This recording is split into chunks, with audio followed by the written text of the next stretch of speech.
Bismillahirrahmanirrahim. Assalamualaikum warahmatullahi wabarakatuh.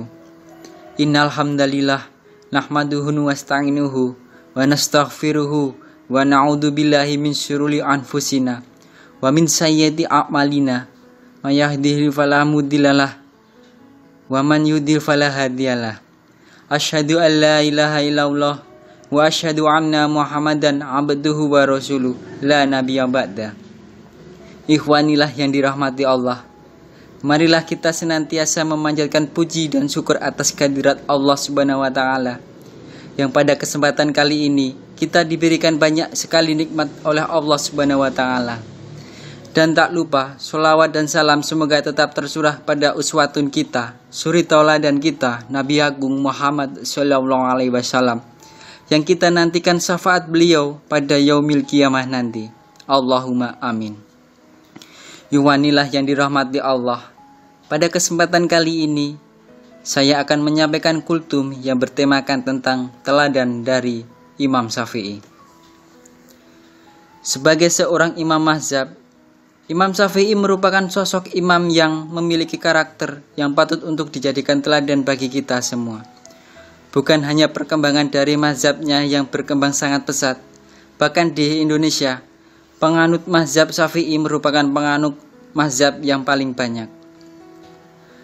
Kesungguhan Imam Syafi'i dalam mencari hadis merupakan salah satu dari sifat teladannya yang patut dicontoh.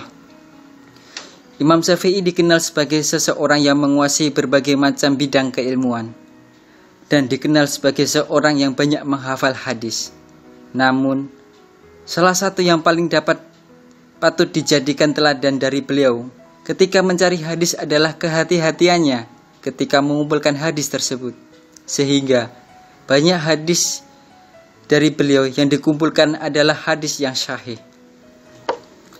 Imam Syafi'i sering bertanya dan bertukar pikiran tentang hadis-hadis saat mengumpulkannya, dan di antara contoh paling baik ialah pesan Imam Syafi'i kepada Imam Ahmad bin Hambal, "Engkau lebih mengetahui akan hadis-hadis dari aku. Oleh karena itu, jika ada hadis yang sahih, beritakanlah aku. Semahalnya jika ada hadis dari Kufah, Basrah, dan Syirah, beritalah aku supaya aku dapat berpegang kepadanya, asalkan ia adalah sahih."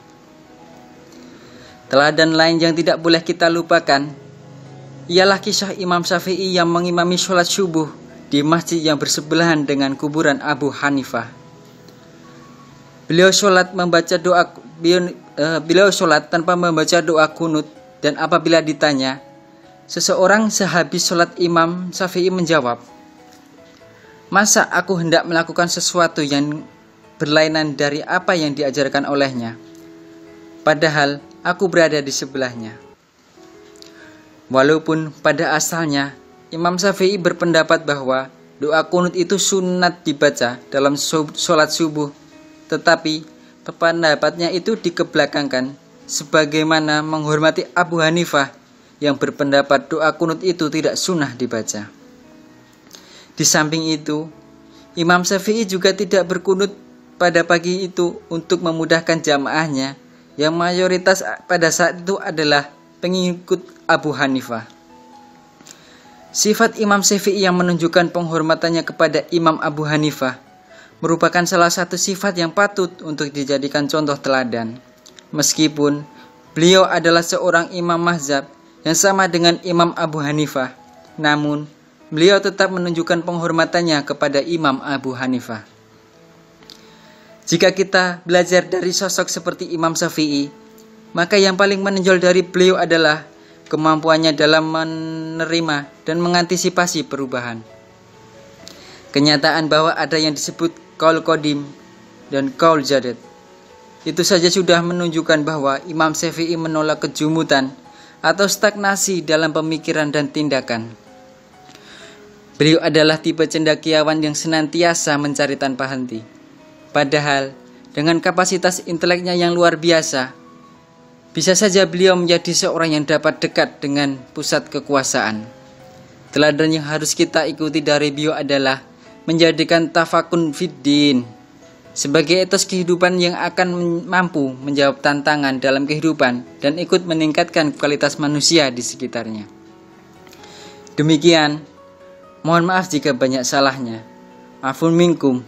Wassalamualaikum warahmatullahi wabarakatuh.